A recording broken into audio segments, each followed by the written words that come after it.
Hey, everybody, and welcome to the Live Wholism podcast. I'm your host, Lucy. And I'm Ryan. And today we have special guest, Laura Pounds. All right, let's start it out with the serenity prayer. Higher power, grant us the serenity to accept the things we cannot change, the courage to change the things we can, and the wisdom to know the difference. Woo! Excited to be back this week. And like we are every week. And if you guys want to send us any comments or questions to talk about on the show, you can do so on the platform you're watching this from, or on Instagram at Live Wholism, or email us at thelivewholismpodcast. All right, so I am thrilled that today we have Laura Pounds here. You guys, she is the functional medicine practitioner that I have spoken about maybe 1 million plus times on this show. So this is a very exciting moment for everyone. So Laura, welcome. We're so happy to have you. Could you tell us a little bit more about yourself? Well, first, thanks for having me too. I'm so goosebumpy. I'm so excited to be here as well. So thanks for having me. Absolutely. So my name is Laura, as Lucy mentioned. I'm a board certified integrative and functional medicine practitioner. I am a certified holistic health coach and mentor, as well as certified energy healer. So I have a private practice in Raleigh, but I work with wellness clients all over the US. And typically I'm helping people who have chronic health concerns, whether it's digestive, anxiety, headaches, skin issues, sleep disorders. Usually they've seen 5+ doctors by the time they come see me. And I'm utilizing functional medicine lab testing, as well as looking at their deficiencies and their toxicities in mind, body, and or spirit that are contributing to that quote unquote dis-ease in their body. So I am not a medical doctor. I do not treat, cure, or diagnose disease. Only medical doctors are allowed to use those terms. So what I'm doing is really looking at that root cause and those body imbalances that are leading to the dis-ease, rebalancing that, and then off they go. And their body knows exactly what to do, and it rebalances. And it's very rewarding and expansive. And I love what I do. I'm very grateful for it. Oh, I love that. It's such powerful work. I mean, it's so needed. And you reminded me with saying things like seeing 5 doctors before they find you. I mean, I remember that moment in my journey and being so lost, and then finding you. And it's just been such a life changer. I remember having gone to doctor after doctor in the emergency room, and no one thought anything was wrong with me. And then I was like, okay, I've got to just do something different. And for the first time I started Googling, like, who else exists besides doctors, right? It clearly wasn't working for me. And I heard of a holistic healer. And 2 days later, I went to my yoga class that Laura was in. And it was for the first time we spoke after class and exchanged numbers. And she handed me her card, and it said functional medicine practitioner and holistic healer, like these things that I had just been Googling. And I was just like, which you probably get all the time looking back. It's probably so annoying, but I just dropped my jaw and I was like, we are meant to work together. Oh my God. And here I am 4 years later. And I mean, you have led me on my healing, and it's so beautiful. So thank you for what you do. Oh, you're welcome. And it's been an honor to even be a part of your journey and to have witnessed it from where we first originally connected, and now to see where you are now it's just as much fun and rewarding for me to be on the other end, to watch. A lot of times when people come see me, they're like, oh, you're just going to fix my gut, right? I was like, oh, just you wait. Just wait. You're just going to get rid of my bloating, right? It's a true journey. And no one to this day has ever said, I just really regret prioritizing myself in this way. And that doesn't mean the journey is easy, but no one has come to me saying, gosh, I just really regret doing this. Wow. But thanks for sharing your story too, because it's so many people's, including mine. I've seen doctor after doctor not feeling well, being told it's all in your head, or your labs are normal, or you're just getting older, is what I was told. And I was like 30. Yeah. That hits a key with Ryan. That's Ryan's big thing. It's a classic. It's a classic. And it leaves you feeling really defeated and unheard and confused and tired and almost like, okay, is this my fate? And so it's so wonderful that you had those pains, Lucy. And Ryan, I don't know where you're at in your journey, but if those, and I imagine you are, because you are in holism, right? That you don't take that for your final answer.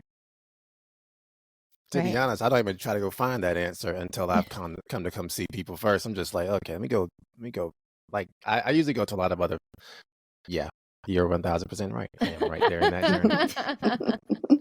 Yeah, Ryan and I have talked about just like generationally and sometimes in family how you mentioned the word defeating. Like defeating it can seem that people that are, I just want to be nice about this, of other generations will tell you that you better get used to this, and it only goes downhill from here. It's just it's a mindset that can change. So well, speaking of changing things and aligning and being whole, let's get into the meat of the podcast. So here's what we will talk about, what we've been doing to stay nourished and aligned physically, and then mentally, emotionally, and then spiritually, which usually gets us into our topic.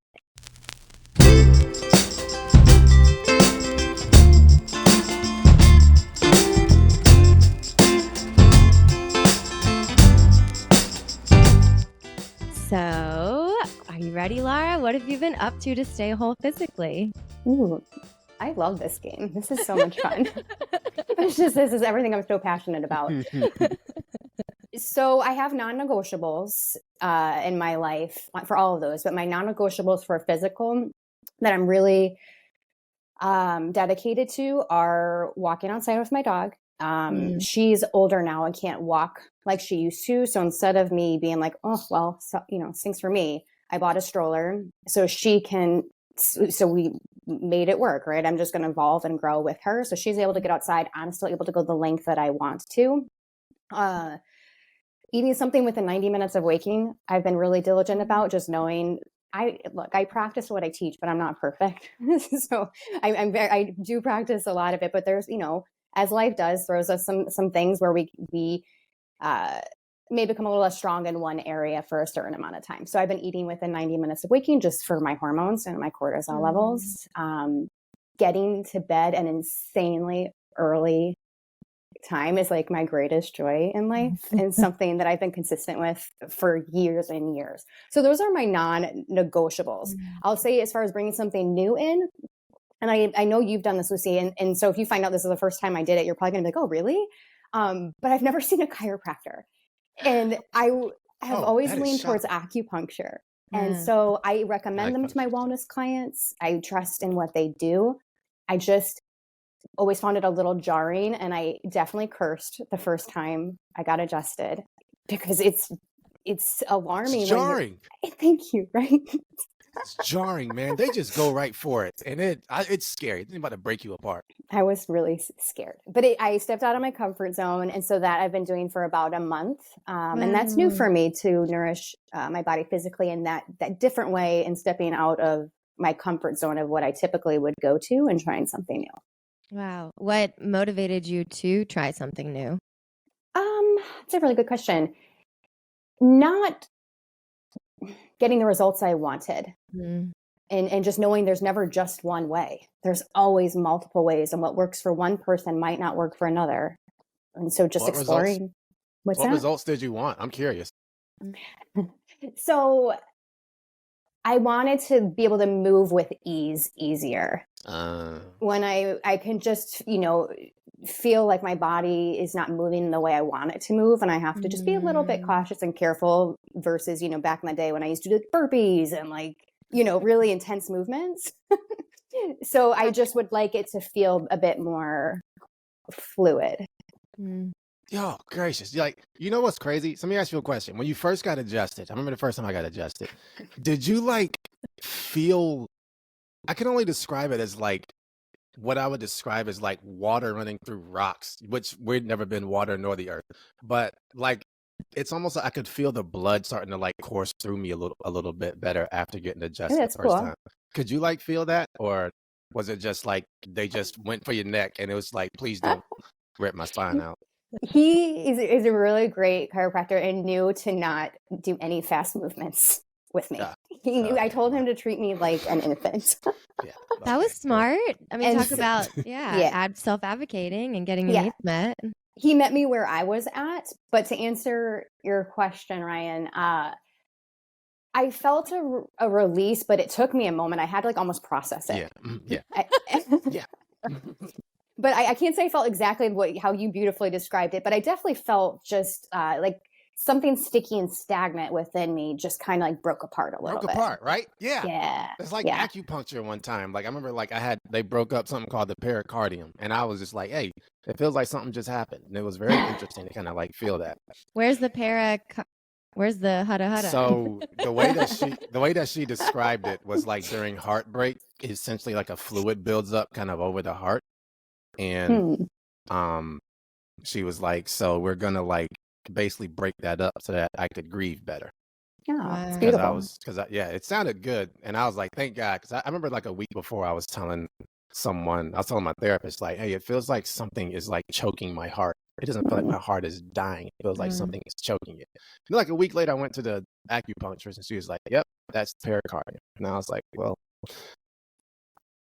I don't know why I remember that word now, but it's a good word. It's fascinating. It's deep. I had one other question, Laura.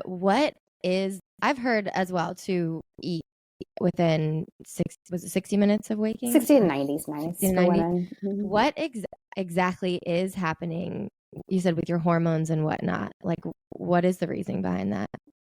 Yeah. So to give a more quick explanation, this typically is for women only because... I was wondering if that was a woman thing. Ryan's like, I can tune out now, right?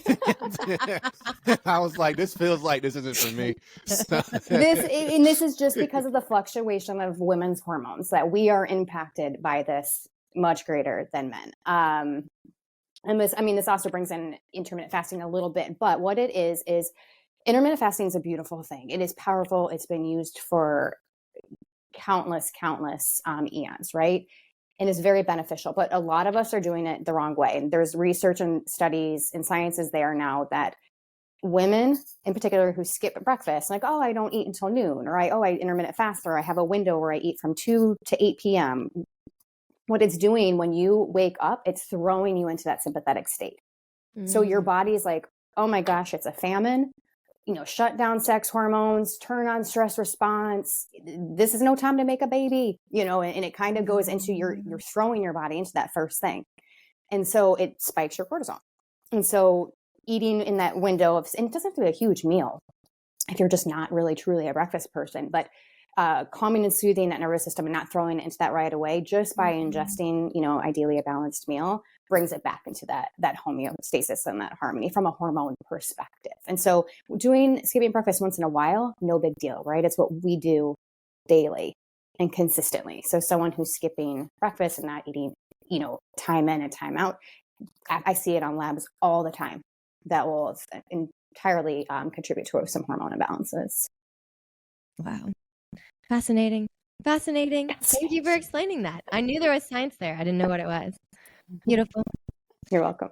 All right, Ryan, what have you been up to physically? The exact opposite of you, Laura. I went hard yesterday in the gym. I was so freaking excited.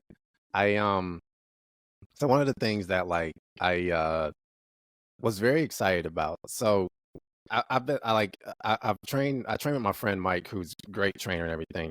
And one of the things we did when I was really working out like hard for like different professional football combines and stuff was he always told me like, you want to make sure you strengthen your hamstrings.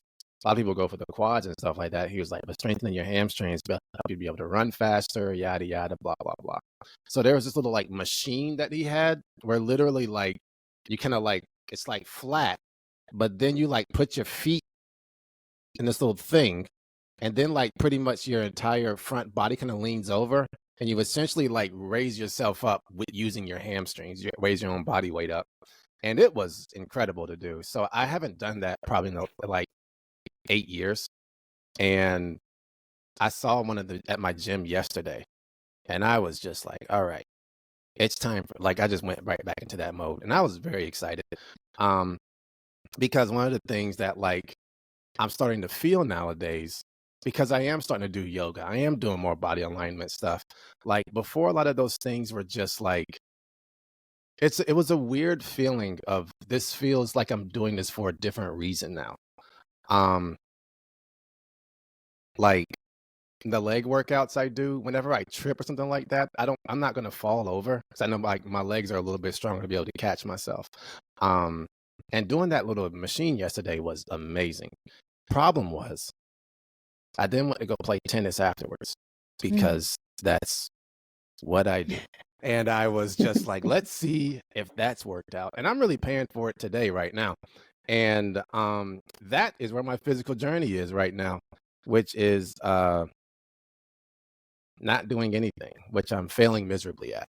So but physical has just really just kind of been, I don't know, getting back excited for like new things. I'm in this like really interesting part of my life where like I'm discovering a bunch of new things, and even old things have a new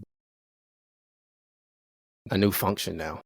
So, that's pretty exciting to like kind of like rediscover it and be like, man, like this isn't for football or anything like that, but this is like, kind of keeping me a whole lot healthier. And like I've been spending years working on body alignment and yoga and stuff like that because my yoga teacher is real.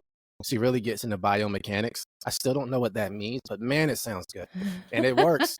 And so, and it works, whatever the freak she's doing. Like, I remember that was something like Tom Brady had talked about and LeBron James and them talked about, like, that kind of kept them a little bit better was like getting more stretching done and stuff. And so, like, I don't know, like, I've been feeling at a whole lot different level physically lately. And there's really no real,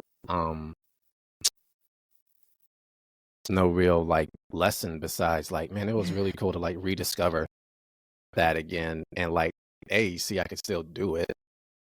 That was fun. And B, go play tennis and be like, oh yeah, that's right. Like when I am, because like when I think about it, when I am running, like my legs are kind of like doing that. So of course I'm gonna need my hamstrings to be able to do that. And then like just walking around, like whenever I do leg workouts and I actually like take care of my body in that way, I don't go as hard on weight, but whenever I do take care of my body that way, like walking doesn't seem so hard. Like I had a slight tear of an MCL and like that doesn't hurt. Like I'm standing up and getting up, like I'm not using my arms and upper body to like lift me up off the ground, which over time makes my legs weaker and stuff like that. So it's just like all these kind of fun. So like I got to always switch it up for myself though physically. And it's just kind of like fun to kind of get back to that old thing I liked to do, because I ain't gonna lie to you, it made me look good in front of a bunch of like elite athletes. And so, and it stops me from getting hurt when my muscles are a little bit stronger. But I've learned to really like, since I've learned to like incorporate flexibility and stretching all those little small muscles that I kind of neglected just from trying to lift weights all the time. Man, like I just feel at just a whole different level, and it's not only impacting me like athletically, but also just like walking around regular life. And so, yeah, that's kind of been my physical. That's about it. That's all I really got. That's cool. I mean, that's cool to bring up something from the past and have a different like reason behind it, almost like nostalgia and newness at the same time. Yeah, it's a really cool kind of like thing. So yeah. When you're motivating me, I feel like just even hearing you, because we get so stuck in our ways a little bit, especially when it comes to movement, and we're such like a linear moving creatures. And so even when you mentioned tennis, I was like, and I was like, oh gosh, like how great would it be to like, that's so like non-linear and moving your body in ways that you wouldn't normally. And I really need to tap into that. Oh, what would you do that's non-linear? No, everything I do is linear. Like what would you do? Anything new, like you said, just kind of. So I do yoga, but even that, I just anything. God, tennis sounds fun, to be honest. I love sports. So I just don't play them because I don't know many people. And I remember sometimes with my girls, I'm like, do you want to play catch? They're like, no. Oh. I'm like, oh, okay. Because no one does that. But I'm like, it's so therapeutic. And you get to like. What about like hacky sack? I'm not great, but I'll do lateral, it. right? That's, Yeah. I mean, you'd be moving lateral. It's just different ways of moving that we don't tap into anymore. I think, especially as we get older, sports kind of tends to not be on the radar as much for some people when it comes to movement. So you're inspiring me to find some friends who like sports. It's a big reason why like they try to encourage a lot of athletes to play a bunch of different sports, because each one makes you use your body a little bit different. Mm-hmm. So, with tennis, you use, it's a whole lot more lateral movement, which is, great. A lot of stop and go, which ended up transferring really well for me. Because I played wide receiver, so there was a lot of stop and go, but it wasn't nearly as much lateral movement. Soccer is just a different level of muscles that you're going to use. You don't even know what your arms feel like in there. But baseball a little bit different. So I played a bunch of different sports. So I'm always and it's something like my massage therapist talks about this, and she told me, and she does like energy work and stuff like that as well with like her massage therapy, and she was telling me she can always tell what season someone's in based off of what muscle she's having to really work on and stuff like that. And she was like, so this is like when I was playing football, she was like, oh God, like you've been back out there again, huh? And I was like, what is it like? What's happening? And now she can tell that my hands are starting to cramp a little bit more, and there's a lot more inflammation here from having to hold the racket. Shoulders are starting to get a little bit better. She was telling me I have to start rolling out underneath my elbow now a little bit more, because that's actually going to be impacting me a little bit more. So those are all muscles I wasn't using before. Your elbow muscle. Yeah, straight up. She called it the kneecap of the upper body, and so which really helps. So but It's yeah, important. yeah, it's really important. I kind of learned, but I wasn't using it like that in football. And so those little small muscles like that, and I don't know, just everywhere in life, it starts to kind of wake those things up. And it's kind of, it is kind of fun to always have something different to give my body something new, because it likes new. So love it. What about you though, Luce? So I have been doing some, I guess you would call it holiday planning. I am going to visit my parents this week for a long stay for Thanksgiving. And for the first time ever, I am preparing in my head some healthy options of food that I can have during that, because it'll be a week. And that's, I love indulging on those times. I just usually come back feeling kind of how Laura put it, my body just doesn't move that well. And I don't like that. It feels like I'm walking in molasses. Yeah. Probably because I put similar things to molasses in my body. So then I guess I turn into it. It kind of checks out. So I have been, a big part of it too, I think, is that I have some healthy options that I really enjoy. I don't think I just had healthy options before. Now I have ones I'm excited about. So some things I'm bringing with me that are really easy are hummus and mushrooms. I cut up organic baby Bella mushrooms and put it in organic, because Laura's here. I'm definitely going to say that. Organic hummus. Hummus is one that she taught me is important to have organic because of the chickpeas. Do you remember why? I was going to say, do you remember why? Okay, because of the chickpeas, because another reason about the chickpeas. What is it? Just because it might help some other people. Yeah, please. Glyphosate. So they tested all the garbanzo peas or chickpeas that's in hummus, and 90% of them, the levels of the glyphosate were just incredibly high. I mean, we don't want it at all, but really high. So even organic actually still has some glyphosate in it, but not to the levels that these results came back with. And what is glyphosate? It's kind of like Roundup. It's a chemical they use. It's a pesticide, essentially. Weed killer pesticides, spray it on crops and things like that. Oh yeah, they spray it on corn. I talked to a farmer about that, because the deer aren't eating the corn, and that's kind of been an issue. Yeah, it's not great for us. It might be good for that, but it's nothing we want. It makes the deer not eat it. Exactly. I mean, doesn't that tell you something?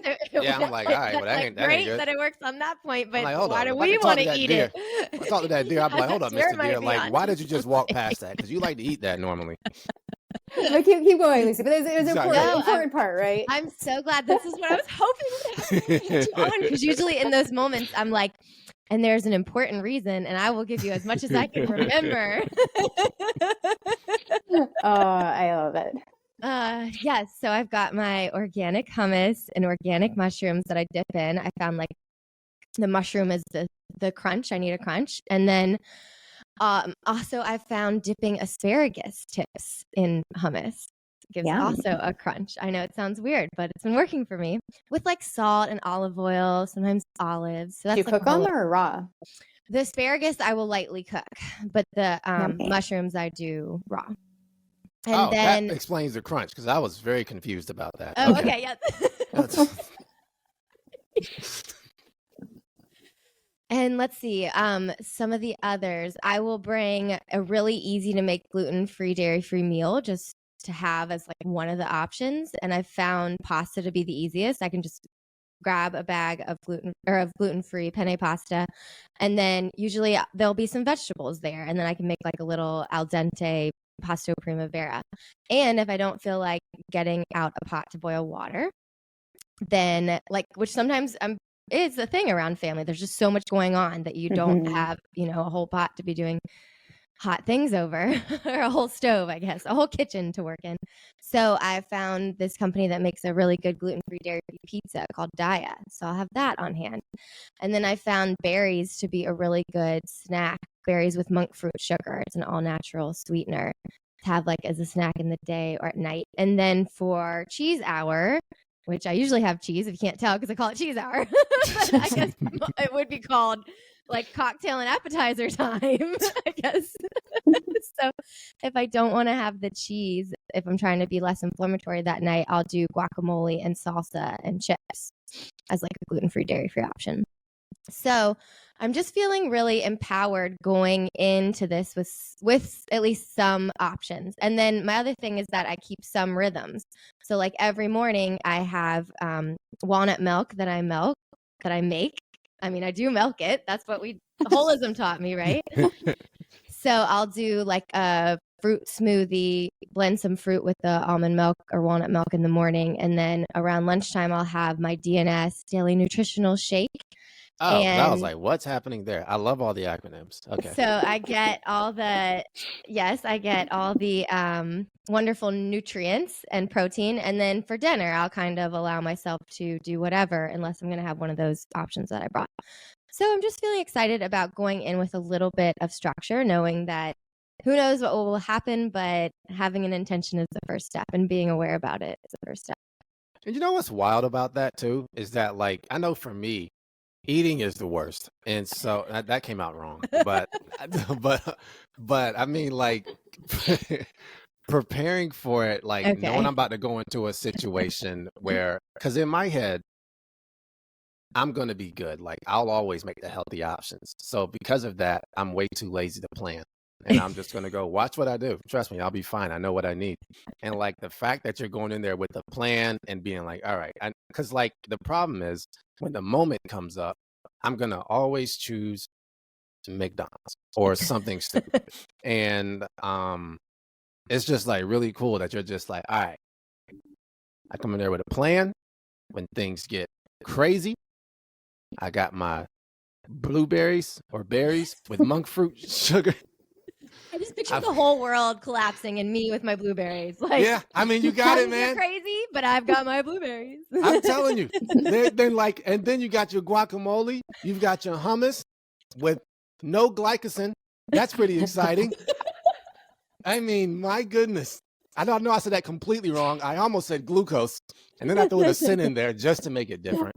But well, and you're really onto something, Ryan. That's really kind of how I got here, is that for a couple times that I've gone on trips like these, I've set the intention. I'm like, oh, I'm just going to eat healthy.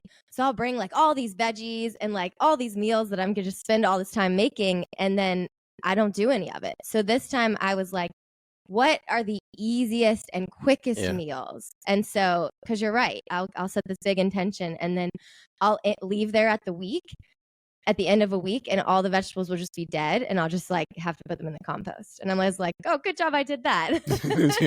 So yeah, trying something new.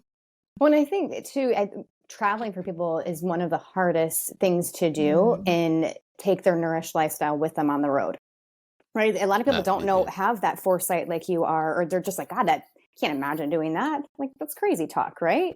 But once you start, you start small, but it really is a challenge when people are traveling for work and they're on the road. And I'll hear that a lot of, hey, like, you're going to have to just deal with me the next 3 weeks because I'm busy working. So I'm just not going to like do the things. And I was like, and I'll, and I gently will support them and give them some options. But, how do you carry your lifestyle with you? It doesn't have to stay at home, even on holidays. And so I think even to see how you are doing all this, even from compared to 4 years ago, that's huge because a lot of people that's just like, that's not on my radar, but it's kind of fun. And once you get there and you have these things, you're probably going to be so stinking grateful. And so my question is, are you going to share it with anybody? Like, you mean like if your family's like, ooh, what are you eating? Okay. Well, my struggle was envisioning them with any desire wanting to, like, I was wondering why they even want it. That's how my family is too. I know, yeah, you resonate. But yeah, I know my sister would eat it. My sister's the one that inspired me to do the guac for cheese hour, for appetizer hour. Because so my sister would, and my parents will smile and lovingly, as they do, kind of go, oh, Lucy with her whatever she's doing this week. He's got it. Yeah. I love it when like parents look at hummus as exotic. Like, oh, hummus. That is wild. I ain't gonna lie to you. I definitely do. And I just You still? Yeah, I just bought some today and I was like, look at me. It's just You really bought hummus today? That's kind of wild, don't you think? But here's the thing. I bought a dessert hummus because I couldn't go all the way in. It had something called. Do you like it? I don't know. I'm dipping it in pretzels. I don't really like. I didn't particularly have any kind of like expectation. I just kind of said, well, it's better than eating pretzels dry. So, well, this usually. Is cool. Sorry, I was just gonna say it's a part of your journey a little bit that Laura might not. Yeah, no. Yeah, so like it's a part of my journey. Like I got a nutritionist, and one of the things she was talking about is like if I'm gonna eat something, like dip it in stuff because that'll kind of help me out. So she had suggested so I was telling her I love to eat pretzels. Problem is I like pretzels to come with something. Now in the past, before today, and which will probably go back starting when I buy pretzels next time, I love to dip pretzels in ginger ale and Sprite because I like to crush them up with that. It's a really fun game I play. And it's just I love sweet and savory. I just love putting it together. I had a Krispy Kreme donut burger. Please don't judge me. It's an incredible meal. And so at the fair? At the fair, yeah. Yeah, I took pictures of it. I didn't eat it, but I took a photo of it. Well, I was one of the ones that tried it, and I was just like, oh, it's pretty good. And so, but like, I bought this hummus because I was like, all right, like, if I'm gonna dip it in something, let's at least make it something that like someone suggested I get. So I couldn't go all the way to like, I don't like spicy stuff. And whenever I see pepper, I say no, thank you. But I was like, hey, dessert hummus sounds better. It's like making dark chocolate covered pretzels. So how about I just do that? And that's how I justified myself buying it. But you just don't know if you like it yet. It tasted like nothing. It tasted like rice cakes. Like, rice cakes are it's stuff. You're like, I know I'm eating something, but I don't know what it is, and I'm fine with it. I'm like, all right, it's better than what I've been. I did taste a little bit of something, but I don't know what that was though. So and at the end of the day, it's what's my best option I can make? What's the best, right? And so right now, if that's you're like, hey, that's a step up from 7-Up, Sprite, ginger ale and Sprite. Ginger ale. Yeah, it's but it's I think what we have to all practice is what's the best option I can do given my current circumstances. So sounds like you're doing it. Way to go. Definitely a leg up. Did get rid of the sweet, but I said, all right, at least I'm gonna look in there and say, I always look at the ingredients whenever I buy something, and I saw chickpea in there. It's pretty fun. I saw cane sugar, and I was like, all right, I'll take that. And something else. So that was pretty fun. It's amazing. Right on. It's amazing. Progress, our favorite thing, progress, not perfection, right? It's just It about all moving starts, yeah. in that direction. Fuck. Yeah. So, yay. So you can take those, Ryan, around your family and we can see what they say. They'll probably get really excited because they'll see the chocolate part and they'll be like, let me try some of that. And then they'll see what I'm really eating and go like, what's this? Yeah, sorry, y'all. Go ahead and eat them candy jams. You know, you don't want this. So, because them candy jams are so freaking sweet. They're pretty much a dessert at this point in time. They're tasty. Here's Yeah. the thing about my Thanksgiving candy jams. They put brown sugar in it, butter, then there's some cinnamon, and then there's a lot of other sugars put inside of it, and then we put the They add sugar on top of sugar. Yeah, then we put up the cut sweet potatoes and be like, see, we're eating sweet potatoes. And we just like, I'm like, we're going to put that with our ham and collard veggie greens. Dish, you know? Yeah, the veggie option. Where's your family, Ryan? They're in Raleigh. Oh, they're local. Okay. I have a Midwest family. So I'm very exotic in any way, shape, or form. Like arugula is like, oh my gosh. Who is this? Yeah, I get Lucy and mine are similar to yours, where they're just like the moment I get there, I go grocery shopping. I have a plan of action, but when I'm eating something, my dad will kind of like hover behind my shoulder and be like, I'm eating something like a smoothie. My family's been trying to get healthier food wise, and I think it's like been a lot of like what they've been kind of seeing me do. But so I've been watching my mom starting to make smoothies more. Like my dad, he talks about it, so that's different. So, it's pretty, so it's been pretty cool. It is neat when the ripple effect, just by doing what's working for you and then other people seeing it.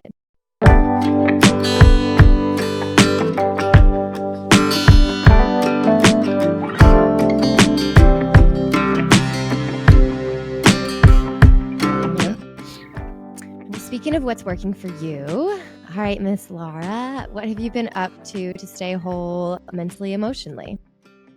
Mentally, emotionally. So I've implemented, are they new things or can they just be things? It doesn't matter. Whatever's working for you. Okay. So I will say I've implemented something the last month and a half pretty consistently. And I also practice this with wellness clients, and it's been helpful for them. But I basically call it Hour of Power. I don't know if I made that up or if I heard it from somewhere. I'm sure it exists somewhere. But it's basically the first 30 minutes upon waking, the last 30 minutes before I go to sleep. How do I start my day? How do I end my day? Those two moments govern my nervous system regulation for the whole day, right? And so I've been really trying to be consistent with it, because if we ask ourselves, what's the first thing you do when you wake up? Most of us reach for our phone, scroll, blast ourselves with EMFs. And so I've just been really mindful about it. So I utilize that first 30 minutes. I mean, I can tell you what I do, but tell us. What works for me may or may not work for you, but it's just an example of what you can fill that time with, because 30 minutes flies, right? Your emails will still be there. Your texts will still be there. And Lucy, you're so good at this. And I use you as who just has such a good relationship with your phone. And so that's really challenging to do for a lot of us. So Hour Power, I'll start off in the morning by not looking at my phone, cuddle with my dog, give her all the loves and release those feel good neurotransmitters. And then I put a Post-it note, which I usually not this person, but I did, on my bathroom mirror. And it's, something personal to me, but it's motivational and puts my body right at ease, right? Calming, soothing, instead of what do I have to do today? What's going on today? And then I take a morning shower, and I'll visualize the water as an earth element, just kind of like clearing off any sticky, stagnant, and trust me, there's been a lot of sticky, stagnant stuff recently. Just take it down the drain, send it back out to stars, light, whatever. And then really infusing me with what I want for the day: vitality, energy, connection. balance, whatever it is. And so I'll kind of just utilize, I'm not taking any extra time out of my life for this half or this hour of power, right? I'm just doing what I'd already do and making it with more intention to support my nervous system. And then after all that, then I go about and I, go about my normal human duties. But I'm just trying to be very intentional. And then at nighttime, I don't have as, I'd say, an onboard one or as like a consistent one, but it's of course hugging my dog. That's just how I was gonna.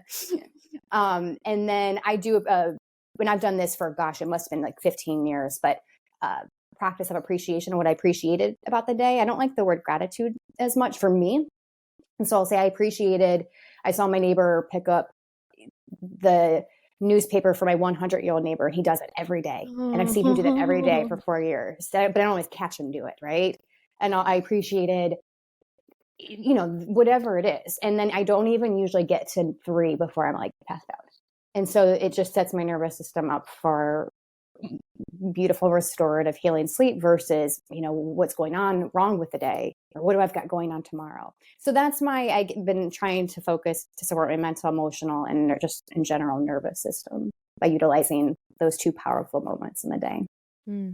What a beautiful practice. I have never heard that concept of it's almost like bookending the day. Like that is so neat. And it brings this cohesiveness to the day that like wraps it up in a beautiful package from start to end. That's really cool. That's really beautiful. I'm going to try that. That kind of like changed my life when I did that. When I was like really in the throes of like really, really bad, deep depression, like suicidal stuff. One of the things I was telling my therapist, I struggle the most at night and in the morning. What the freak do I do with that, man? Like, and so, cause I just couldn't, like, throughout the day, I was good. And she was just like, Ryan, that's because at night and in the morning, that's when like, you start to kind of wind down at night. So all those thoughts and all the filters throughout the day are no longer, they're no longer there anymore. So now you're thinking about the things that like, you were able to kind of like not think of. And in the morning you wake up, you're at your most vulnerable. You have no filters. So I had to like figure out how to get myself through the day. And so I had luckily been doing that practice for a while already. And it was I don't sleep with my phone in my room because I know the first thing I'll do is check it. And I'm just like, there's a lot of people that are very important to me, but let me first start my day off by like, I got like daily readers next to me instead, or like a prayer instead. And if I do want to get my phone, it just requires so much effort to where I'm just like, F it. And so, and then at night, I don't have the night thing down, but like when I was doing that through depression, like that actually really did kind of like change my life. And, yeah, now I kind of like see how much it actually impacts me and like the way I go to sleep at night, even how it impacts my dreams, which then were waking me up at night, giving me anxiety and panic attacks. And then like in the morning. So now I'm like, all right, cool. I'm gonna end the day with Loki, so it's kind of cool. Your show, Loki? Yeah. At first I didn't know if you meant like low key. Oh, no. You said it so like smoothly. Yeah, I know. Right? I said it so smoothly, right? That like, yeah, I see what you mean though. You're not, yeah, that's actually that's a really powerful thing when I figured out what worked for me. Like, I think the concept works in a bunch of different ways. Mm-hmm. But it's just a thing of how do I wind down at night and how am I starting my mornings out? And how am I doing it to where I'm a little bit more focused within my heart as opposed to like what's about to happen. So it's hard to do and it's good to do. It's cool. What have you been up to, Ryan? Physically, mentally, emotionally, I mean. So I have like a real goal. So normally in this part is where I talk about TV shows and movies that I'm very excited about seeing. I haven't been to any yet. I want to buy Spider-Man 2 for PS5, but I'm really trying to wait until I get a new TV and until I finish doing this stuff at my house. So I'm like in this real interesting season, and it's really impacted me mentally, where like I'm trying a bunch of new things out within like, within my job and even at my house. So today so I'm a so you don't know this, Laura, but I am a sports videographer. So a lot of so all this I do it mainly at UNC, and I'm starting to do Duke now. So whenever there are games, like any kind of sport is on television, I'm one of the cameramen that's filming it. And so I have been I've been doing this for about 6 years, and like just this year I've been feeling really, I don't want to say stuck, but kind of in neutral. And I'm somebody that's just kind of like, I get scared when I get too stuck in neutral. I don't want to make any huge decisions when I'm in that, but I also want to go like I'm not going to change, I'm not going to change my job. I actually enjoy it. But what is something else I can do to kind of like shake it up? Kind of like what we were talking about, like physically. Like I do that a lot myself mentally as well. Like what kind of can I do to shake it up? Kind of like get me learning something new and excited again about stuff. So a few months ago, I started doing, I asked about like learning a new position, which is called a replay operator. And basically they're like editing the footage during the game. And it's kind of like a pretty intense thing. And like, as you see, like with sports, they go fast. And a lot of that stuff is happening literally right there on the fly behind the scenes. So I've done it once, and that was so great. And UNC was the people who worked there, they were so, incredible, because they just appreciate how much I contribute to where they actually trained me on how to do this. So I was just very grateful for that. And so I had today my first game where I did it for like an actual broadcast. I've done it before for like for a big Jumbotron show, which isn't as much. This time I did it for like something that's going to be like pretty much on broadcast on television. And it was a little bit more nerve-wracking this time.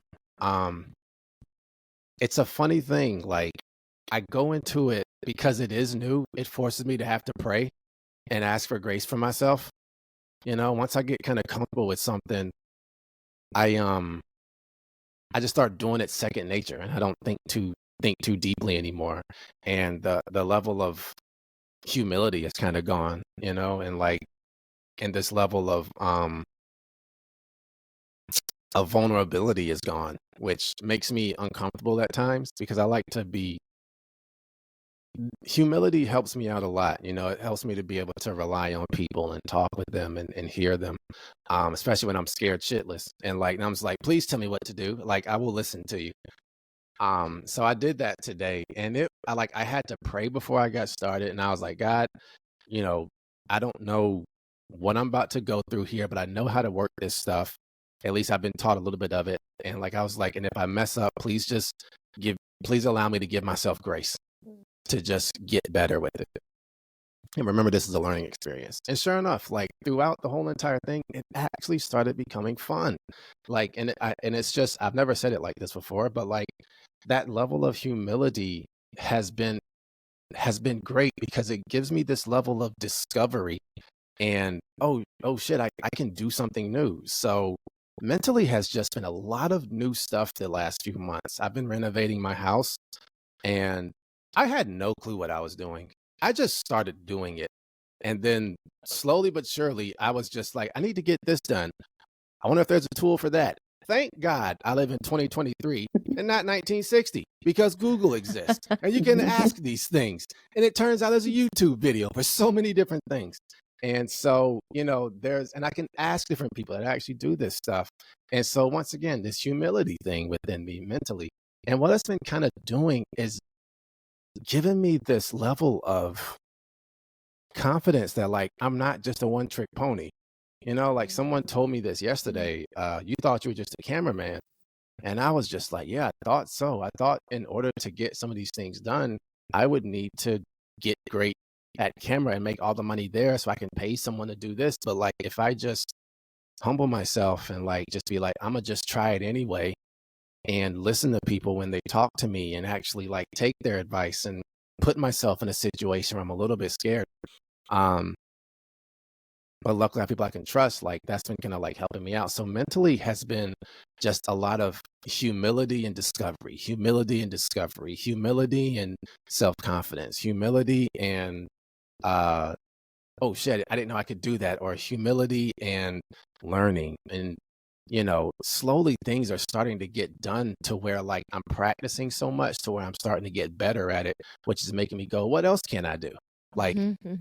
what else can I do? Like, I'm, I don't have to just be limited to one thing. Um, but the mental aspect of it has been grace, living in curiosity and not certainty, um, trust with other people, trust within myself to try new things out and be scared, trust the fear, you know, trust the frustration and be like, yo, like do something with it. Um, wear a mask when I'm spraying bleach in the house. That's been a great lesson. Um, and, but it's just like kind of cool because with me having that particular mindset, I don't have to know anything before it's time. So with like doing the house stuff, I didn't know I needed that mask until I was spraying bleach to get something else done. And I went, oh, wait a minute. If I'd have tried to think of everything before then, it'd have been a wrap. I'd have overwhelmed myself with too much information.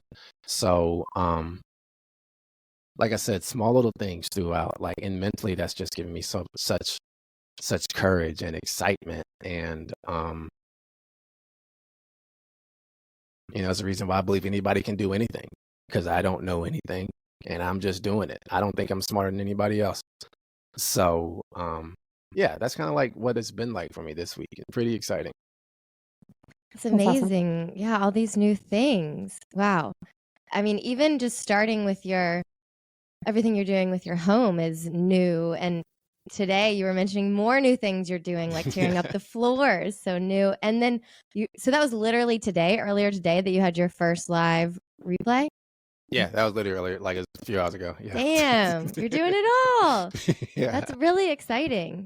And at a new and doing things at a new place too, like Duke's. I mean, Yeah, I'm new doing things in a new everywhere. place with Duke too. So like that's kind of like been a little bit nerve wracking because I'm having to walk in different areas on this campus and like it's a little bit nerve wracking. I got to call someone up and be like, hey, I thought I was at the right place. Like, could you help me? I feel like everybody's looking at me and all these different things. And I start to hear all those voices kind of going on. I'm just like, you know what? No one cares. And so, and that has been, like I said, it's a vulnerable moment. It's a scary moment. It's something I don't like, but it's like what I learned in Peru.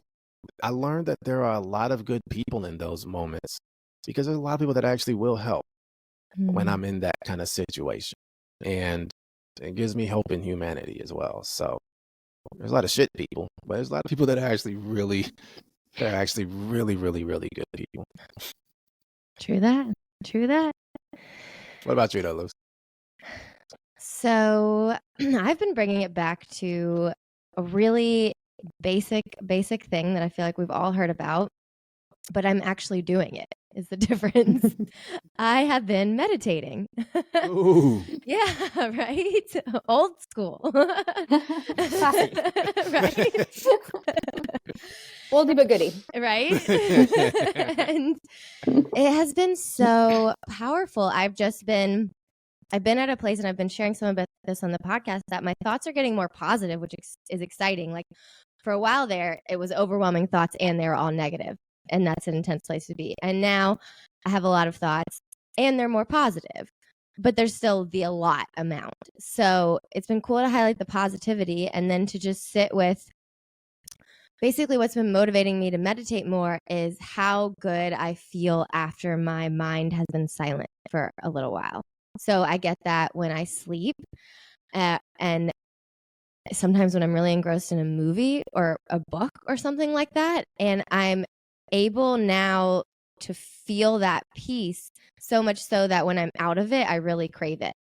And I have found that an easy way to get back there is to meditate. Whoa, rocket science, right? Right. But I kind of had to, there's nothing like contrast to make it super, super clear to you to me, what I don't want, which really helps motivate me to what I want. So what I've been doing is I realized I used to set overarching goals too that I think would get in my way. Like, okay, I'm going to meditate. And then I wouldn't meditate for 4 days and I'd be like, okay, well, I guess that didn't work. I guess I'm not going to start meditating. So I realized my days where my mind gets most easily spinny, like when I have the most going on, are Wednesday, Thursday, and Friday. So I just set on my calendar for Wednesdays, Thursdays, and Fridays to meditate before I go into the world, like check my computer, check my emails, check my phone.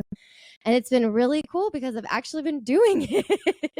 And it's like 3 or 4 weeks now, and maybe I've missed a day or two there, but I think there's something in the balance for me where I'm not doing it every day. So I can really bring it on those 3 days, and like bring it meaning do it, because that's really all you do for meditation is just show up. But that's the hard part, right? So, and it's been cool too that I make it the time before I check my devices like emails and messages, because that's a fail safe for me. Like when I get to that moment of that day and I go to grab my computer, I'm like, oh, wait, I haven't meditated first. Like I can only check these if I meditate first. So whatever it is about those two things has been making it a habit that's actually sticking. And I'm excited about that. How long do you meditate for? About 20 minutes. And, you know, I appreciate you saying that, because I did have kind of a question for you guys. I've been doing it to this 20-minute meditation that I really love, and I'm about to go off the grid for the week. And I was trying to think next week on Wednesday, Thursday, Friday, I'd love to keep it up, but I won't have I'd love to do it without opening up a device and having to listen to one.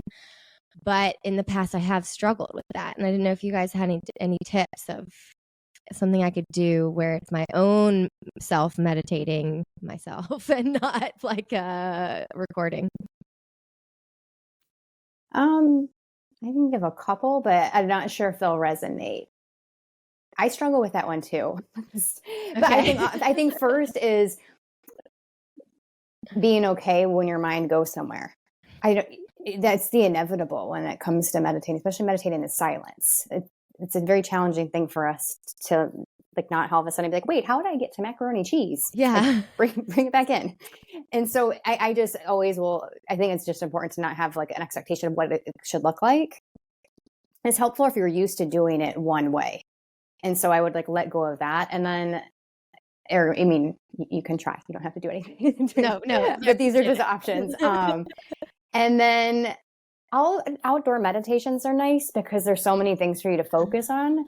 And you can visually too, right? You don't have to have your eyes closed. So like sometimes I'll pick 5 different colors and see how many things I can like, or you know what I mean? Or pick 5 sounds. I'll just, so you are quieting your mind, but it's because you're pivoting to paying attention and being present and active with external noises, but I mean, especially nature, right? But it takes it out of you a little bit. Does that make sense? I love the nature idea. I'm going to do that. I'm pumped about that because my parents have a really pretty backyard too, so I can already see it. Thank you. I'm going to do it. I'm going to try. Let me make sure I'm understanding what you asked. Like you're asking like, because you don't want to use your phone and like use these external apps and just want to like go into yourself. Were you asking like, what are some things you can do that allows you to still meditate without you having to use those things? Mm-hmm. Okay. I've had to broaden my term of what meditation is. It's not just sitting down and being quiet. It's whatever takes my mind off of like, wherever my thoughts are, just allows me to do stuff. So I like have these little macaroni necklaces in my house.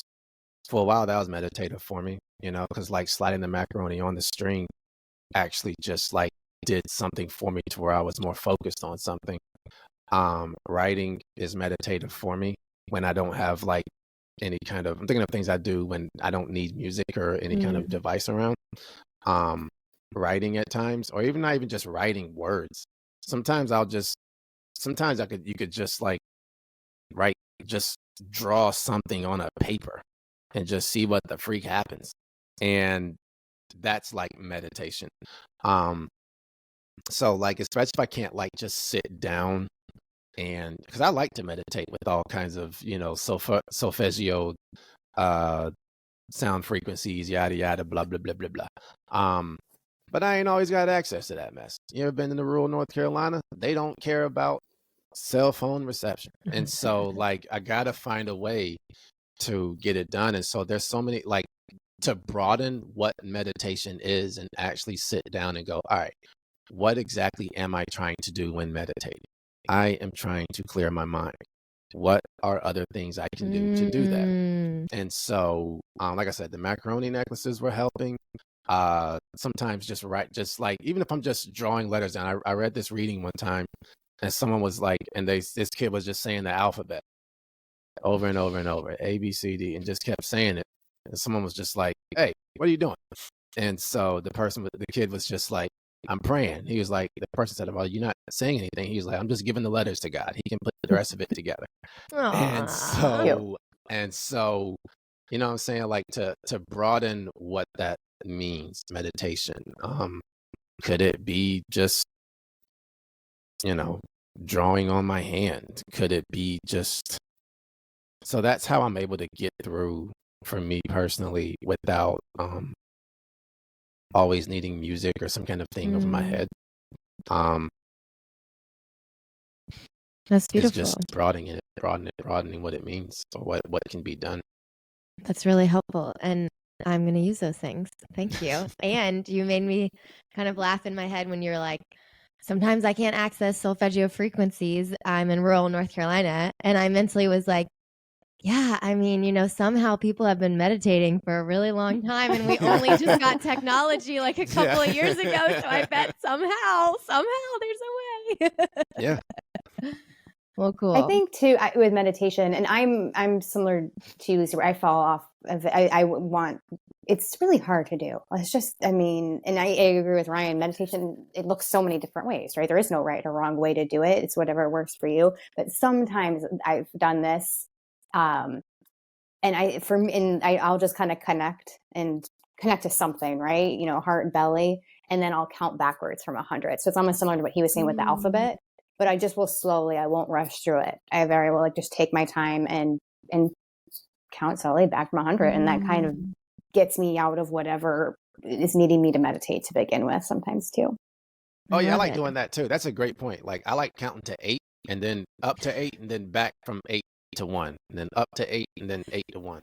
That always makes me super happy. I don't know why and so Why it's like, making me laugh. I'm just picturing you going to 8 and Laura going to 100. yeah, I'm just like, man, like Like, I thought you were going to say like 800 or something, like 888. Like, he repeats it on like a cycle. Yeah. And like what I do I'm one a and lot. done. Yeah. And what I do a lot with that is, like, with each breath I breathe like 1, 2. And so, like, I'll take deeper ones and stuff like that. And that I don't need music for that. Me and my brain are having a great time getting to 8. I mean, it's a great time. And then sometimes I forget what number I'm on, and it's pretty fun. And so you got to start all the way over and go back up to 8 again. Oh, I'm excited to hear what you do. Yeah, me too. Yeah. I will relay to you guys. Try them all. Stay tuned. Stay tuned. Hey. I come back, I'm like, guys, I didn't meditate and I didn't eat any of the food that I brought. And that's okay. You're human. That's an okay option. But I'm excited to see what happens.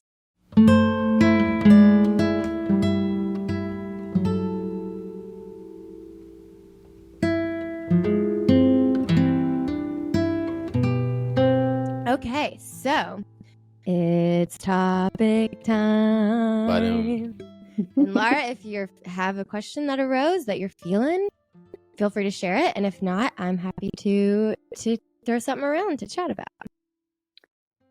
So I didn't bring a topic. I can bring up one thing that I am going through. It doesn't necessarily, I mean, it's not going to be all like kumbaya. No, that's what topic is for. That's what it's for. That's what topic is for. It's the nitty gritty. Okay. It's for answering. Yes. Let's get to Okay. Well, since this is like a mind, body, spirit practice, so now like pivoting to the spiritual, energetic side of things, you had mentioned, Lucy, about meditation. You were like, oh, I spent some time in the contrast and feeling just like these heavy thoughts. And so basically that's where I'm at right now. And I feel a little distant. I feel my humanness is a bit more dominant right now. And for me, I can handle a lot. Like this has been part of my path where it takes a lot for me to really start being like, ooh, I'm okay. This is impacting me. I mean, it takes a lot. So like this whole year has been quite challenging. One of the hardest ones I've had for many, many years. But I'd say the last 2 weeks in particular have been like were really heavy, almost like you can't make this stuff up, right? And I won't get into the nitty gritty of things, but just like 3 things per day. And then my sister was like, how is this like, I don't know why this is happening, but it's just really heavy things. And it's coming to the point where this week I was like, oof, like I am now officially getting impacted where, you know, Ryan's, when he was like, you know, I reach to God and I do this, and I'm in that like, like we're in an argument. And you know, I'm at that, which is very unlike me. And this goes to the contrast, because normally I am very centered and very connected, and it's okay, and grace, and one thing at a time, and it will get better. And that is me. And that was me. And then it happened again and again, right? It was me but now, so I guess it's important to talk about, because I'm okay in this space, right? But I have come from an upbringing where it wasn't safe to be like, you know what, I'm not doing so hot right now. Like it wasn't a safe environment. And so I always had to kind of wear that mask and was never able to reveal. And I tend to be like the rock figure for, you know, just friends, or, you know, and it's part of my nature of what I do, right? I support other people, and it's my biggest passion. But I think then it can make some people uncomfortable to see me vulnerable and be like, oh wait, you're also, so I guess, you know, you could pull whatever topic it is, but knowing it's okay to be in this space, and that it's necessary. And I know it will, you know, it might not go away tomorrow, and it might be the next day, but maybe next week I'll be back to, and I'm still in practicing spiritual things, and I can let you know what has been helping if you want to hear it. But I guess I don't know if there's a topic in there or not, but making it a safe space for people to not just be doing so hot. And life has some heavy things. I hear embracing the spirit, embracing the discomfort. That's what I kind of like hearing from you right now. Sure. That's the hard one. It's a hard one, especially when people were like, well, how do we fix it? How do we make it better? Or like, you know, or hey, like, I don't want to hear it because like I'm not used to seeing you this way to begin with. And you're so disconnected from yourself because it's not your right. You are like, I don't have, like, you know, your hope and your faith is just not to where it usually is. And that doesn't feel so hot. Right. But yeah, so there's that. And what's helped me is just, it's honestly what I've done my whole life. And it's just focusing on the littlest things, and that I can still tap into. And I can give examples of that, but. Yeah. So is it like tapping into little things, like highlighting what's going well, or what are the? Yeah, since I'm in a I don't know what we want to call this. I don't want to call it like shadowy place, but it's because I am feeling more my humanness and disconnected from my I don't know, high vibrational self that I usually am, when it just comes to me. I can't right now I'm not in a space, a high enough space to be like, it's going to get better. I'm not in a high enough space right now I'm more like in that like frustration and like, you know, why? And then trust me, it took a long time for me to get here. And I'm especially like at that point of like, what the heck is going on? Am I on a candid camera show? This can't be true. And so back to the little things, I have to start very little. So there's, it's fall in North Carolina. Obviously it's stunning. It's beautiful. Right. And I heard someone else, and I wish I remember who said this, but they said the way that the leaves fall, and, you know, you go on a hike right now on the Greenway, and it's just like this flood of leaves, and it's like they're dancing just for you. Right.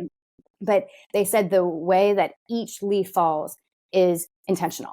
That's not by accident, with each pivot, with each move, which direction. And so I've been just trying to like trail it, right? From the moment I see it fall from the tree, to just kind of like go with it and see where it lands. I was like, oh, like you chose that. That's so cool. So that's like a little thing to me, right? Like most people are just like, like cool leaves. Anyways, but it's been very important for me to like I said, noticing my neighbor who picks up his, you know, and that gives me so much joy, and I haven't lost that, thank God, which is fine. I'll be fine in like a week or two, but that's been what's been keeping me stable.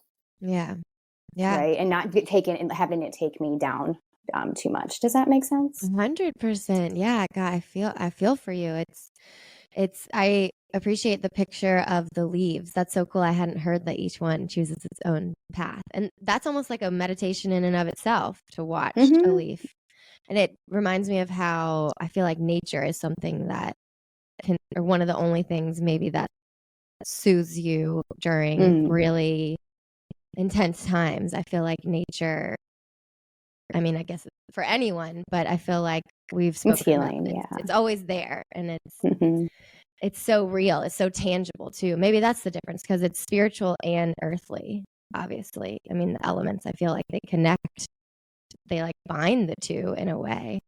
Yeah, it definitely feels like home nature but yeah, so I don't know, if that's a topic, but I think what made me think about it was just a lot of times I feel like people don't have a safe space to say like, oh, actually things are kind of junky right now, and it's okay and things will get back up. But like, I know it's like toxic positivity sometimes too. And sometimes it's just creating a space to be like, you know what?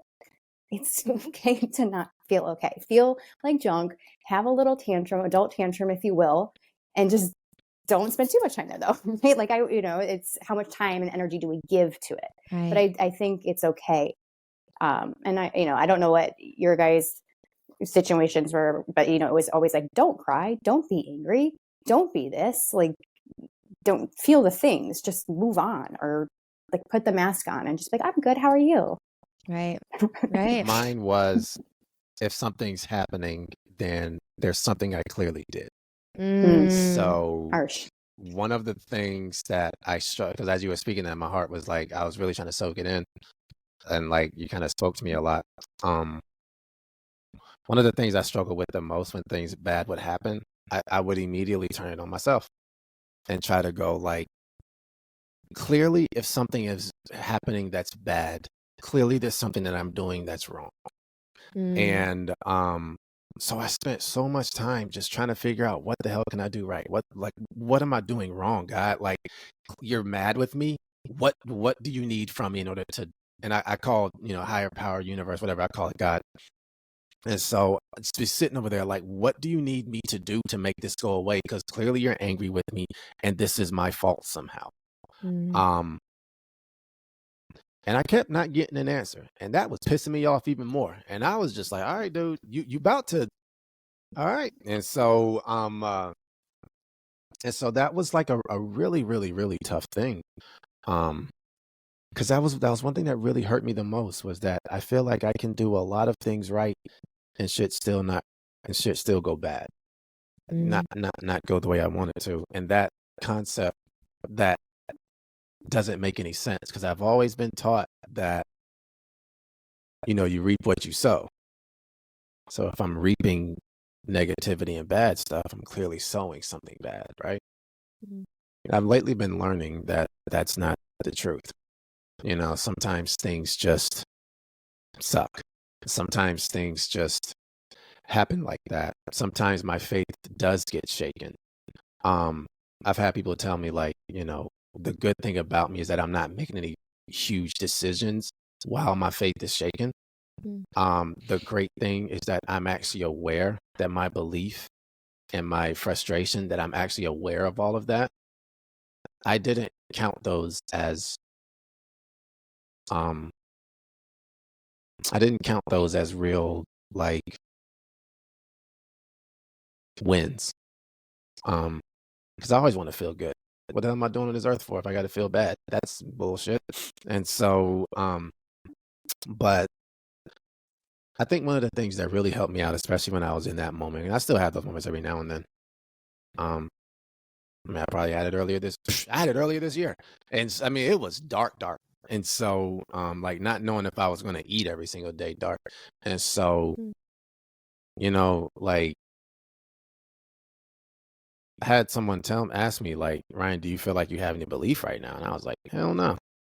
And this is where I learned why it's great, to be able to lean on people, like you said, and have this safe space, is because the person asked, well, Ryan, and the person would always say, like, well, you're doing this great, you're doing that great. And I'd be like, well, if I was, I'd be feeling better. So clearly you're just lying, make me feel better too.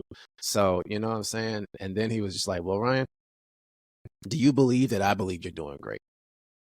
And I said, yeah, that's easy. Like, I can believe in your belief, man. Do you believe that I believe that things will get better for you and everything? Yeah, I don't see it. So he told me, so lean on my belief for right now. You don't have it yourself. seemed very foreign to be able to do that because I work a lot on mindfulness stuff too. Why do I've been working on this so I don't have to rely on people. Because that's got me into trouble a lot in my life. I've tried to rely on them and they've always let me down. So I'm just tired. I was just tired of it. But I can rely on trustworthy people. And so when I started leaning on his belief, I no longer tried to rely on my own words to get me through. I relied on someone else's words. And instead of like me leaning on trying to like get my mind back centered, I would instead meditate on what someone else told me. And it was funny how those words started slowly coming into my vocabulary.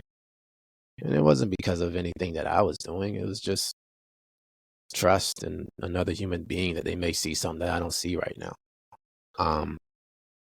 And I think I said that to myself one day. I had to pray about it. I said, God, right now, I don't have the perspective. And I am really trying, but I don't have the perspective. So I ask that you please just help me get through this process. And as I kept saying that every day, I just became a whole lot better with the moment. All right, here's another moment where my heart is hurting again. Damn, I thought I was going to die last night. I don't have the perspective yet. I don't know when it's going to come.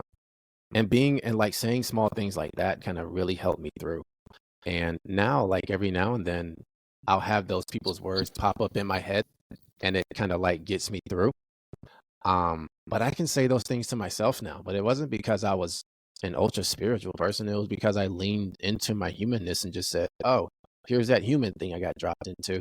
And I get to rely on other people. But that was a very humbling experience for me. And like, I kind of feel you. I kind of, I feel for you on that because that's nothing about that is easy, especially because like I said, my mind has always been, if it's something bad, then it's something I've done. And I've got to get myself out of it. I can stop digging the hole, but I might need someone else to drop the ladder down to get me out, So that's been kind of cool for me. And that's really helped me out. And I have a lot of stronger friendships now because of that. So, yeah, that's kind of what I was thinking. I call them human angels. When someone says something or that just aligns with you, you mentioned your friend said something and, hey, do you believe me that I believe that you will?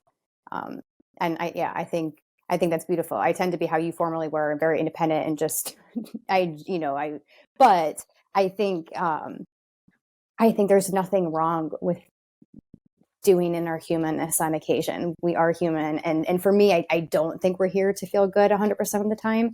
I don't think I think we're here to feel good 95% of the time, but the 5%, that's what triggers change, right? What triggers growth is that contrast. And that's usually what's like, okay, this is not working. Like you listening to people all of a sudden when you didn't trust them before. That only happened because you were in this place of just like heaviness and contrast. And I wish we could, people had a safe space to say, hey, I'm feeling a bit junky. I'll get back. And a week, maybe tomorrow, everything will be okay. But in this moment, and I witness a lot of people like not have that. Like it's always like, fix it, or you shouldn't feel this way, or you know what I mean? Instead of just like, okay, just sit with your humanness for a minute. And I think there's a spectrum, perhaps, right? How long we stay in that space, how the extreme of it is. But either way, it doesn't feel so great. But that's where the contrast comes in that Lucy was saying before. Like, we only know it feels so good because we know what it feels like to feel not so great. And that's like kind of an interesting thing, like for me too. Like you were saying, like leaning on people. Like when I'm in that mode where I know I can't trust my own thoughts, I have gotten to a point here, thank God, from just like lots of times of mistakes where I'm trying to explain what I'm thinking or what I'm feeling, and I just don't have the words for it. And I've gotten to a point where in those moments I go, okay, I'm done talking. because clearly I am so jumbled up here that I can't even make out what I'm trying to say. So that's when I really do make an intention every single day. And Lucy's been really good with like making me set intentions, not making me, but encouraging me to set intentions. And I'll make an intention to be like, I am only listening. Like I am not going to try to. Sometimes I don't try to encourage. There are some moments I just don't even try to encourage. I only try to relate. Like, Mhm. and in those moments, I'm just listening and I'm going like, all right, clearly I need to hear something from someone else. And that helps me out through a lot of dark times. Like, and listening doesn't just mean from people, listening to everything around me, you know, like I start tapping into music that's why the mental section is really huge for me. Music starts to impact me differently. Like if I can't stop playing a song over and over, oh, what are they saying in there that is really hitting my spirit right now? Movies, I start looking for it from every single thing imaginable that I actually enjoy, because I realize that's how my higher power speaks to me, because I I can't love trust that. my own thoughts. So something just came to me in the middle of you saying that. I was like, oh, okay. I have a real-time example to do this. Ooh. Yeah. And I was like, okay, well, be brave, Luce. I have been recovering from not feeling well. And since we started this podcast, there have been 2 times where I almost thought I was going to go throw up. And I was like, it's okay, just power through, Lucy. And I'm good and I'm enjoying this, but I was just having the same thought go through my mind, and it was okay. I was like, it's okay, just smile and put on a brave face. And then I was like, that's what we're talking about. So what if I was like brave and just addressed it, you know? Like, because that is sometimes hard for me to know the balance between sharing. Is it going to like make it bigger? Like I struggle with that, you know, or is staring at it going to make it bigger? But no, there's that really important step of just feeling it is part of allowing it to pass through. Like I'm honestly almost feeling a little bit better even sharing it. So I was like, okay, I'm going to do this. So there you go. Thank you for sharing. And I'm so sorry that you have been keeping that. And this is such a safe space. No, I knew I could. I knew it was a safe space. But sorry to interrupt you. I just don't want you guys feeling bad. But you're right. We normally like put on the face and put on the mask and like push through and power through. And like, it's just like, no, like you're not feeling so great. If you're having a bad day, it's okay. Have a bad day. There's nothing wrong with that. There was one practice that actually really helped soften things for me today. And I don't know if you guys have ever talked about this. And Lucy, I know you're familiar with this, but it did, like, I can already feel me getting, starting to be like, okay, somehow things are going to work out. But I did, it's an Abraham Hicks practice. So, but it's where you make a to-do list and you basically are like my to-do list and then God's to-do list or the universe's to-do list. Yeah. And I just have that state of like overwhelm right now where I'm like, how do you get out? Like I'm underwater. Yeah. And so just doing that today, and my list was like this, and then God's. Isn't that wild?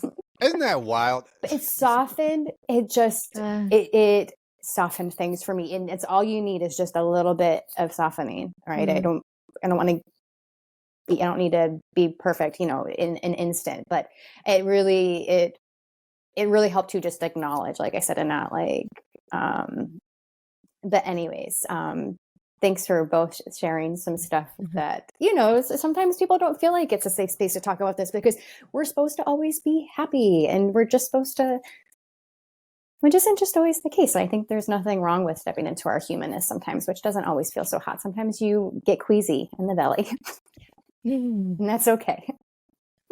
You know, the wild thing is too, like I realize why it's kind of why it feels so, and I realize it with myself. Sometimes it feels unsafe to say, like, to share those things because like other people, which I've been horrifically guilty of, is like when someone else is uncomfortable, I am uncomfortable, and I'm just like, well, I don't like that, so please go somewhere else. And so, you know, I've gotten a whole lot better, luckily, with being able to be comfortable inside of someone else's discomfort and sitting with them through it and not having answers. I think like that was kind of one of my big issues not only with myself, but with other people too. Like, I always felt like if you're bringing this to me, there's an answer. And I think that's been humbling to realize sometimes it just sucks.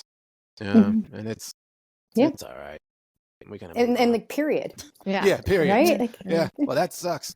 And sometimes that's all you need. Yeah. And listening, if anything, is the only solution you're bringing, you know?